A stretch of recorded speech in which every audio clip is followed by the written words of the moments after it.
guys. It is power pack here. What if I don't? As I said, it's power pack. To me, it's a movie, well written movie. I always say, you guys, Tony is very underrated. You guys, you have to do some Tony read. So let's get started. Tell the folks about yourself and a snippet backdrop of this book because I have a lots of things to talk to you about. Okay. I'm a writer. Um, I've been published since 99, 2000. First published by Black Words, then Third World Press, then Urban Books, um, then Penknife Press. So I've been fortunate. I've had some very good publishers. I self-published a couple of books. This is one of the ones I self-published. Um, it's a murder mystery. It's set in the south side of Chicago. It's a family business. Three family members get together and they're all therapists and they start a business. One of them gets murdered, and it's all about who did the murdering. It's a very good story, and I think, but I wrote it, but I think it's a very good story, and I think readers will read it in 1 or 2 days at the most, and I'm proud of it. It's a good read. It is. It's current day. It is current day. I Yep. was gonna say, that current day things happening in this book. So we're gonna look at chapter one. We're not gonna give it all away because it's too much to spoil to give to as a spoil. So I'm just gonna ask you these things because chapter one, I noticed that you let's talk about these characters. You have Ellen Brownlee and you have his brother Timothy as well as Eunice. Let's give a little small snippet of the characters' identity, if you will. Yeah, it's a sister and two brothers, and one of the brothers gets murdered, and his wife is also very involved in the story. The murder brother's wife is involved in the story, and that's the premise. That's what it's about. Now they also have a community center that's needed, so the community is involved because the center is a needed part of the city, and it's a family that tries to help, and one gets murdered. That's Yes. So basically. Mhm. we see. I'm sorry, Tony. What did you say? I can't. No, no, no, no. That's Okay. all. That's all. Okay. So we see early on. That's why I say there's some great details to each chapter, and I like to deep dive. And so I noticed that we have, and I call her Margaret. And thank you, Christopher, for joining us. Thank you so much for joining us. So I call her Margaret Sky. Now, her and Alan Brownlee is in a relationship, but she is a prominent person. We do see that early on in the story, Margaret gives Ellen a few gifts. And so the home, and also she impregnated him. So tell us about that relationship as well as her husband, October Sky. Okay. The Skies are a quote unquote power couple. Um, Marguerite and Alan's relationship is professional. Alan provides her a service which she pays for.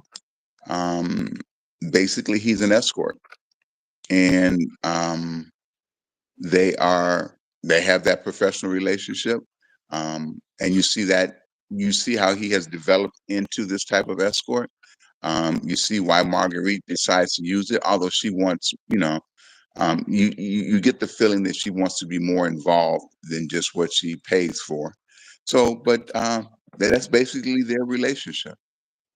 And we do She see, pays for like her service. you talked about Doris, Timothy's wife, and also there's another character, Derek Wolf. We see that there's some secrecy, if you will.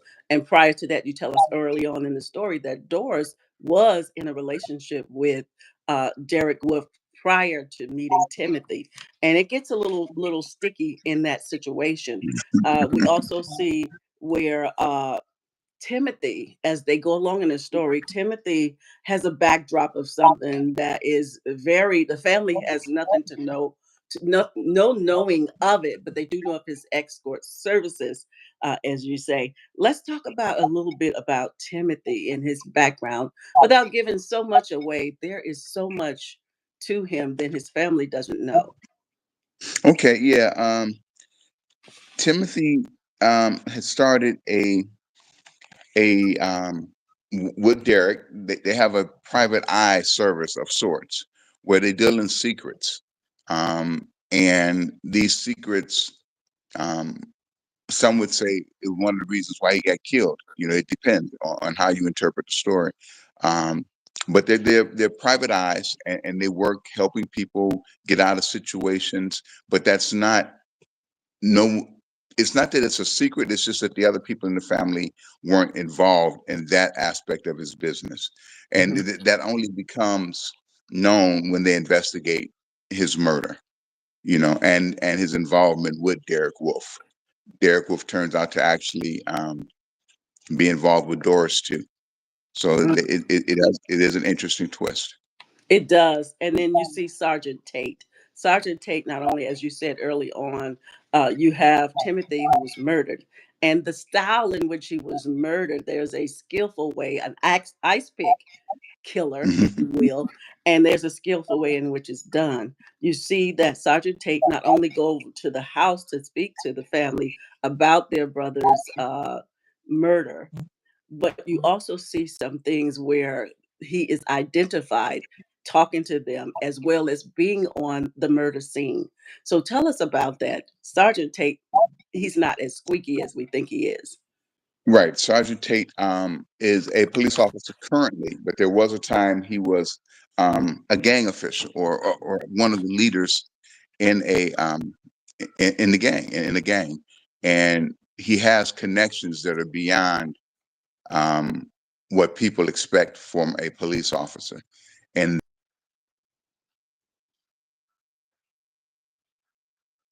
the murder that occurs, once that murder occurs, people suspect that he's going to be one of the prominent people in the gang, despite being a police officer. So again, it's another interesting twist.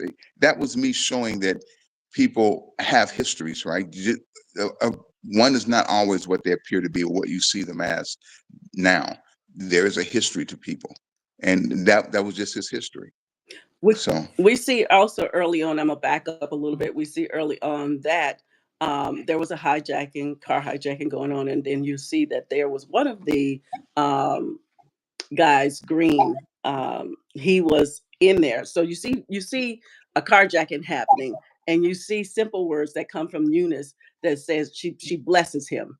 And I like the way you put that religious contact. I would just say that someone is a religious person and they're being carjacked, and they say, blessed to you or different things like that without using a gun. And then we see in the story that he does fall down, and she thinks in a way that what she said to him causes him to do that. We see later on that he had a heart attack. So this person here, you see a lot of things about him as he is not really murdered, but he's part of that the 12th night. You get to see that. But one thing interesting about him that I see that he was one of Timothy's clients. Let's talk about that because that gets real thick and in depth of him being a client of Timothy. Um, I'm not really following you, but Timothy was a counselor with the at the place, right? But he was the one who had started his own consulting, and he came back once Alan gets murdered. So he rejoins the family and starts seeing clients again at the center. So Timothy was um, her husband. I'm sorry, I've confused the characters. So Timothy, Alan was the one who had left and came back. Timothy was still counseling there. Hmm. So as a counselor, they didn't know about his private eye investigating services.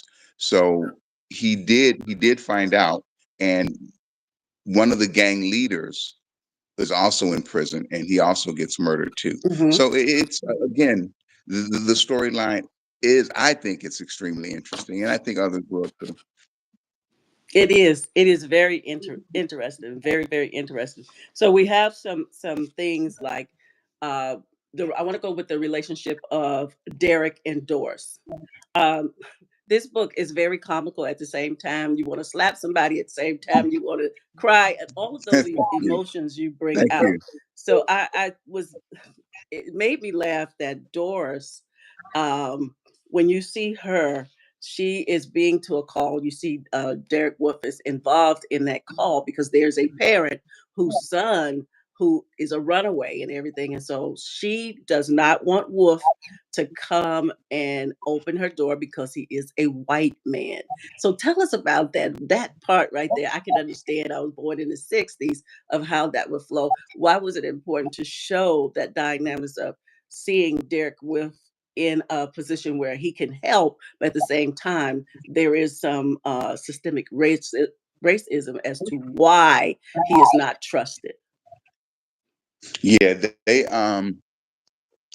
Derek being part of Timothy's private investigative service, kind of, um, and you see him being granted privileges, um, um, him being at the elevator, him being um, just because he's white. So there are some privileges that he is allowed, which is shown in the book, but he's also the one who violates a trust with the family and with the community center. So Wolf becomes a bit nervous when Timothy is murdered, and also when Tate gets murdered, because Hmm. then he becomes aware to him that somebody's operating beyond what he knows. So, Hmm. and that's again for the readers to hopefully discover. But there's some other things going on that he gets pulled into. Um, he is an important character in the book, and his whiteness is important, but more so is you see this family unit working together to help their community. Also, at the scene where we see Timothy, he's before Timothy dies and he goes to that murder scene of one of the 12 knights. I'm trying to think of his name as I talk about it. It's escaping me.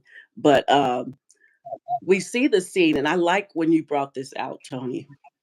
We see the scene where someone is murdered. But at the same time, you see this black man standing over to make help. But then you see the cops coming in telling him who is giving help, who happened to be a black man, and they want to harm him. So I look at it like this: Timothy is the older brother, Alan is the younger brother. So Alan is in a new era where he can speak out more against the cop. Hey, that's my brother. He's not a thug and all this stuff. So that detail right there, me coming from Chicago as yourself, me in the suburbs of Chicago and some of those areas in Chicago, I know. I was like, you bringing me home. But to see that and to see that played out, why was it important for you to show how a black male could be a rescuer at the same time become one of those who they are looking at as part of the murder scene? Okay, well, I wanted Alan to be a complicated character due to the fact that he was an escort. So I didn't want people to throw him in a category because he's an escort, he's a counselor, he's educated, um, and so I wanted you to see the complexity of an individual that may be just written off as being, oh, he's just an escort, oh, he's just a gigolo. There's way more to this man, and I wanted to show that. I wanted to show that he had the the wherewithal and the confidence to speak against the police. He was a homeowner in that the police serve and protect, and they should be serving him. So I was just showing that through him. That Hmm. was basically it. That he didn't have to be, or that citizens do not have to fear the police because the police are public servants. Although you do have to fear them, but I was showing in this book that he saw them as public servants, which is what they are. So true. I remember, especially us two coming from Chicago and probably anywhere in the world, but I Hmm. remember growing up that the police officers that really they were, some of them lived in our neighborhoods and some Hmm. of them, they were from our neighborhoods. But now going forward, you will see people are from different areas. And so the reason why I brought that up is because we see like someone might be mentally ill, and the cop is familiar with that person in the area. Oh, that's Ray Ray, he's mentally ill. Whereas someone Mhm. come from a different area, they don't know what is wrong with this person, and so That's that true. gave me a sense of Sergeant Tate being part of the community. Yeah, Tate definitely was part of the community. Former gang member in the same area. When they went to the other hospital, they saw him. He was there as a welcoming. Um, his death was tricky, but hopefully readers will see that um, his death was one of the things that even pulled the family even closer together. So, but yeah, and you got more involved in the community through his death too. So his death led to a lot, and I hope I didn't give too much away at that point. No, you didn't. So I want to look at also when we see the ladies. This is very interesting. We have people that are, like you see, um, you will see the wives of the gang leaders. And when I saw that they were going to get some money, but he wasn't working, like he was under the table, insurance and all those Mhm. different things. So I saw that in a way, I always enjoy your writing. When you write families like that, they are family too, but they're a different style of family. And that made me think, okay, so they're gang, a gang member's family. He did die. Will they get the insurance? Oh, did they have insurance? And so you show that not only because they're gang members, you are also as a writer sensitive to that they have family too. So let's talk about that. Um, he was definitely the leader um, of the family, and he had children that he took care of. I wanted that to be understood. He had children that he took care of. His wife um, was actually the person who made sure that those children were taken care of. The woman who was his the head of his outside family um, was involved with the police as well. She was involved Yes, with Tate, yes. um, much to Tate's dismay. So there was, you're correct. I wanted to show that there is concern, care, and just like people are surprised or not surprised when a mafia family is taken care of.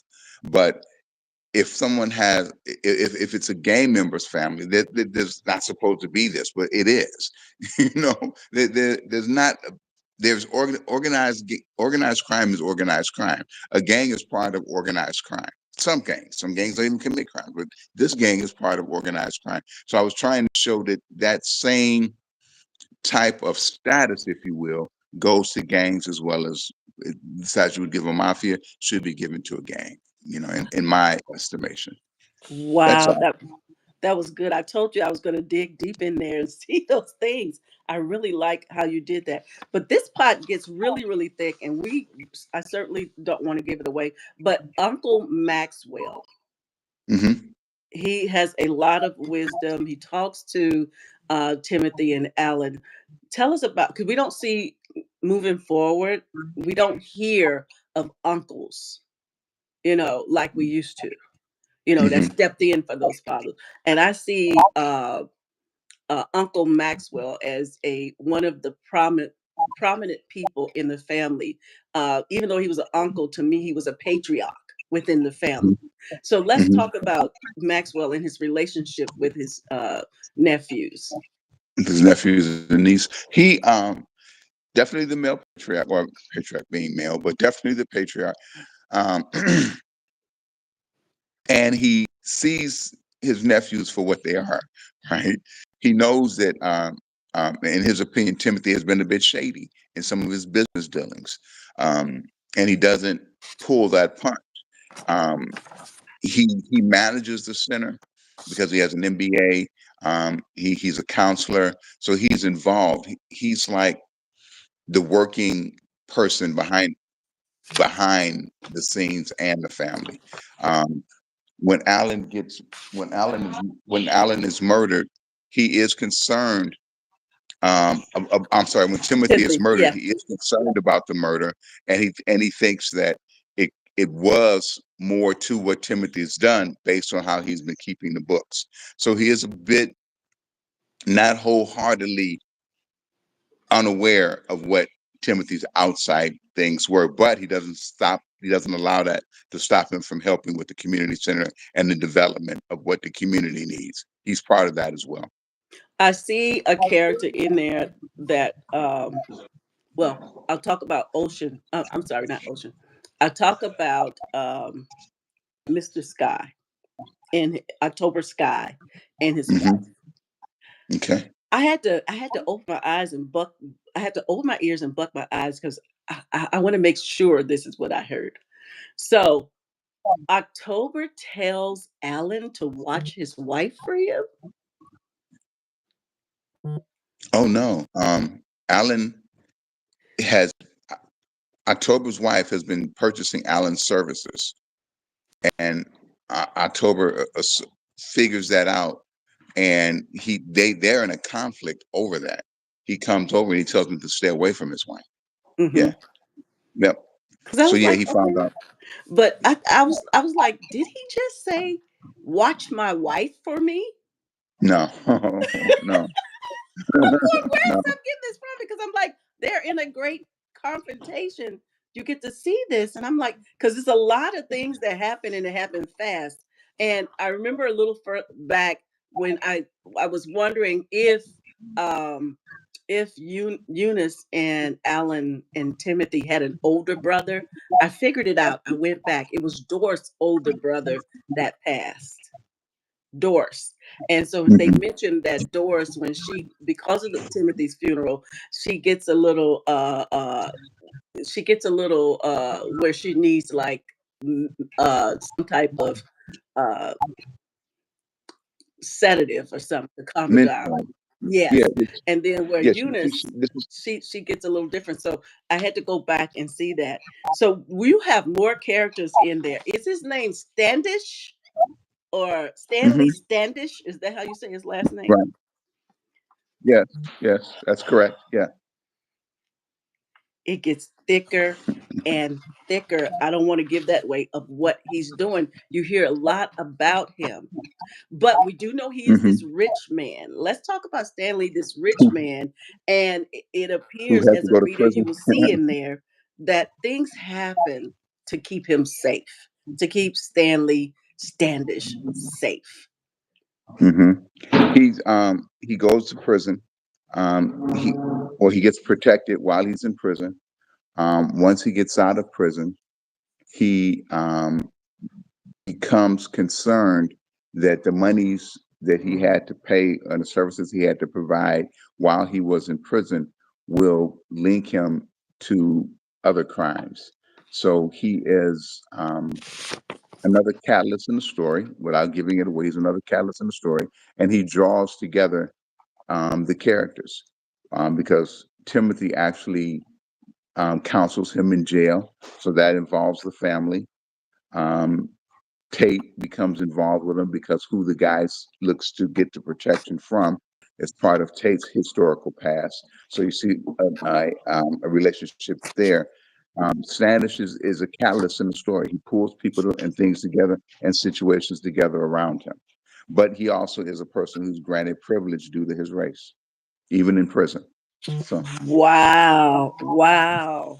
You do get to see a lot of things shifted around. That's why I say this is a great, great story. It puts you, like I say, in all kinds of emotions and different things like that. And we find out about one of the judges, Judge hmm, Brent. yeah, it's true. Yep. Ah! That is true. Oh my goodness. So the legal system isn't all what it cracks up to be. All the legal leaders are not are not holier than thou. You know, so there is some exposure to him as well. But that shows you more into Timothy and Derek's service. How as investigators they investigated things that surprised even them. Hmm. Wow. Wow. I mean, this gets, like I say, the plots get thicker and thicker, and you find out so many things that connecting. to something. But then who is the most, well, who has the power? It's like, who has the power? Those who you thought had power, there's someone over them have more superior power. You get to see that, and you thinking Hmm. like, Hmm. okay, if he does this right now, it looks like Alan has some power, but it's, only over his expert services. But he does seem to have a lot of steam to blow at certain people's, the fighting, his Hmm. his attitude, and Hmm. Eunice trying to get him to calm down. But I also seen Guy Camp. Hmm. He seemed to be involved in something too. Well, he was Eunice's boyfriend, um, and he was the maintenance man at the center, but he also was building his own business. So Guy was a character who was definitely on the outskirts of the story, but I wanted to show someone, a maintenance man who's also an entrepreneur who was dating a professional woman. So that was my showing of relationships that are functional within the Black community. Because it's always, um, Blue collar or something more. right, but he's blue collar, but at the same time he has ambitions, and you see him developing his ambitions, and he had a gang background. So just because he was a gangster as a youth does not mean that he will not accomplish and get things done as an adult, which is what he did. You know. Wow. Yeah. Wow. So it's a like I say again, we see, I had to, like, October. We see him, and we see his wife, who is a prominent person, a news media person. Um, would you consider them really power couples? Are we not looking at their backdrop, or we just looking at them? Because he, October was a gang member, ex gang member. Now he's a motivational speaker and things like that. Hmm. Maybe in the media, but were they politically powerful? No, but I would think That's what I socially. want to know. Yeah, yeah. No, I wouldn't say Exactly. they were. Yeah, but definitely in the media, and there is some power from that. There's some public power that comes, and I think that they had achieved that, and they had achieved some wealth. They weren't living bad, So I think that yeah, there was some power there, but they weren't, like having dinner with, you know, corporate heads of state or anything like that. But they did have, but they did have Exactly. some. Exactly. That's what I wanted to ask. Like, watch. Let me just ask him this, because where did that fit in at? And you did. You gave me exactly what I wanted to hear. Um, like I say, there's so many things in this book, and I may sound like I'm tipping, or I don't want to give the story away, because it is a good plush story, and it's also needs to be in film. And you see all these people, and like I say, go back to Sergeant Tate. Um, we see him, something they will read in the story that happens to Sergeant Tate, and I was shocked. I Hmm. thought he had enough power for that not to happen. Hmm. That happened to him.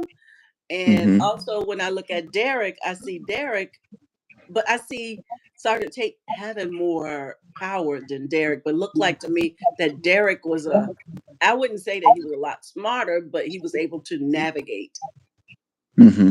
And it was you have to look at the role Standish played as well, right? Because I mean, Mhm. Standish is the one that ordered these things or some of these things to occur.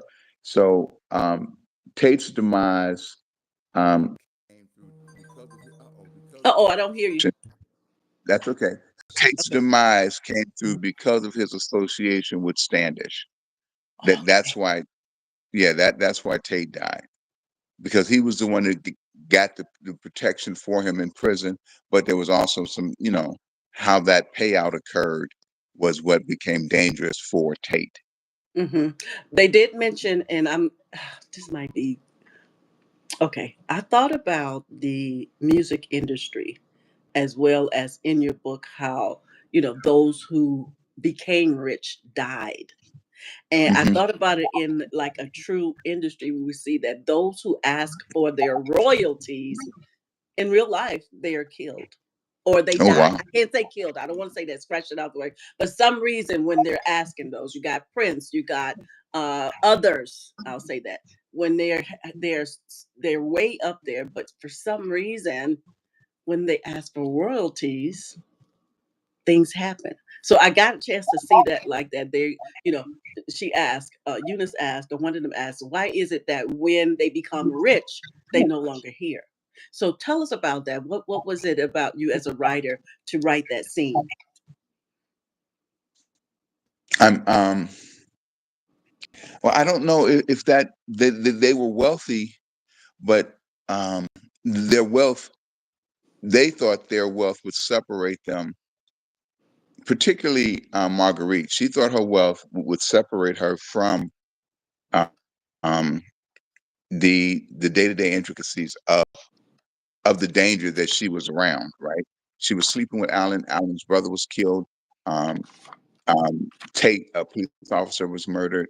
But she thought where her and her husband, even though her husband was a former gang member, had been financially successful, that they were removed from those dangers. But yet, and still, those dangers did apply. They were just as volatile, or could be victimized by that those actions as anyone else. So they weren't above that as far as power. Now I'm only, like I say, I got more. I got just a few, like 2 or 3 more chapters to finish. Right. Mhm. Um, Okay. I want to know, don't tell me, even though I'm so nosy. I wanted to know because we do see a scene where Alan and Margaret, they know that, and others finding out that this is his son. It's not October's son. So it's they kind of being a little bit more bold with it as Paula went with him to go see his son. And I'm wondering if will we see it? The question I can ask you without, I hope, not giving away. Will we see that um, that Ellen will finally have a relationship openly with his son? The family does want the son, and I can say that without giving too much away. Alan's family wants the son, Okay. and that's one of the last elements of the story that becomes apparent. So Hmm. the Allen's family is very, very concerned about the son, and I can say that without giving up too much. Awesome. So yeah. Awesome. Awesome. Hmm. That is really good because I started seeing it more, and I thought it was quite dangerous to do that, but it was open. So, her mother knows. Uh, Margaret mother knows a lot more about it because you see that scene where Paula kind of looks and see the interaction that the mother knows that this is happening, and so Hmm. kind of bring that in there. But again, this story is really really good, and Thank you. it's a lot. You are so welcome, Tony. You know I absolutely enjoy your writing, and I'm trying to see catch you before. I know you have something else to do, and I wanted to catch you earlier so that I won't interfere with what you're doing. And what would you like to say to the readers about this story as they read it through? Oh, please read it through. Um, post post your reviews. Tell me what you thought. Tell your friends about it. Um, Keep in mind that it's a family that's trying to do good in the hood, and I hope Yeah, you enjoy the story. I know we most definitely. You don't do sequels, do you, Tony? You just don't do The- sequels. oh no, the One Dead series are sequels, but not really, because each one is independent. But yeah, this story's over. I think. I think it's over. I'll see when I finish. I will tell you. It's not over, Tony. Okay. I don't know if you listen to it, but you I know do when to listen. end I it. do. You Yep, know I when do to listen. end it. Mm-hmm. Thank you You so know that. much. You are so welcome. You enjoy your day, Tony. Thank you for coming in here. Uh, Uh, hey. Any questions down there about? I know Wendy. She's there. Wendy, hey, you have any Wendy. questions Hello. about before we let Tony go? If you read some of the pages, she did purchase your book, Thank you so Tony. much. Thank I you, don't know thank if you, you thank have you. anything. We'll just wait a little moment. I'll ask you this while I'll give her time to respond. Um, where were you at when you got this story, or how did this story come to you? Um, it was a couple of occurrences. Well, I looked at how um, my wife and daughters have a Butterfly Dreams. They have a community um, service, a community organization, and that's where the family having a community organization idea came from. It came from something that's actually in my life. Um, so what I did though, I took it and I changed that's where the idea came from, to use a community center that was ran by a family. And then I Mhm. just took that and thought about a murder, thought about how I wanted to show a police officer who was involved in the community, and it just built from there. It wasn't just one; it just built from different occurrences. Well, and the characters, they just kind of pop to you, the characters and how you were going to position them in the story, and who get to be Well, the. Mhm. sometimes when I write, the story develops characters, Mm, or a need for characters will develop in the story. But I had some in mind, like I wanted the guy. Um, Standish was in mind before the full story. Tate was in mind before the full story. Um, Allen was in mind before the full story, and then those three characters led to, and along with the idea of having a family owning a community service, built up the story and the plot, and it moved from there. it's excellent. It's excellent. I didn't see what she had to say. Where can we reach you? What you have coming up next? Any book signing out Um, there? Anything you have coming up? I'm doing Indianapolis Black Expo. It's coming up in July, and there may be something locally. If it is, I'll post it on Facebook. You can reach me on Facebook, Tony Lindsay, Lindsay, on Facebook, and just come on Okay. over. Okay. And then your other right for hire, that's stuck in my head. Oh, Pen for Hire, yeah. www.pen hyphen the number four hyphen hire is my website. Pen Okay. for Hire. hmm Well, Thank and you. on Facebook. Thank you so much. And we look forward Thank to your you. next book. You have an amazing Thank you so day. much. Thanks for coming Continue by. doing what you do. Continue Thank doing you. what you do. Thank you so All much. right. Hit that Bye X and bye. you'll be out. And thank you for Okay. coming.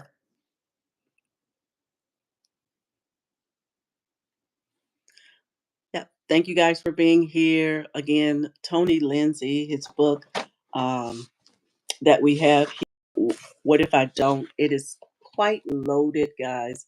This is a loaded book. And do go out and get it. It is on Amazon, um, and it's paperback, and there is Kindle as well. Thank you guys for being here. Again, I'm Ellen Sutter of ESP Presents and ESP Book Chats.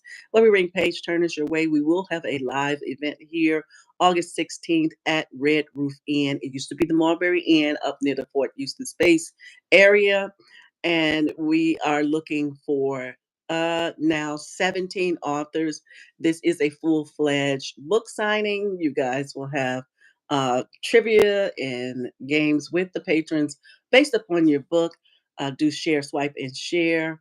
I am a review writer. If you want to get your book reviewed, do hit me here if you like.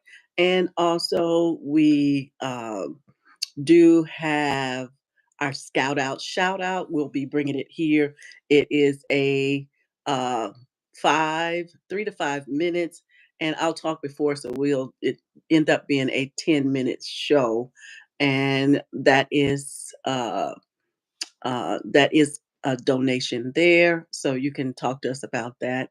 And look forward to other things that we're doing. You guys have an amazing day. Thank you guys for watching. Bye bye.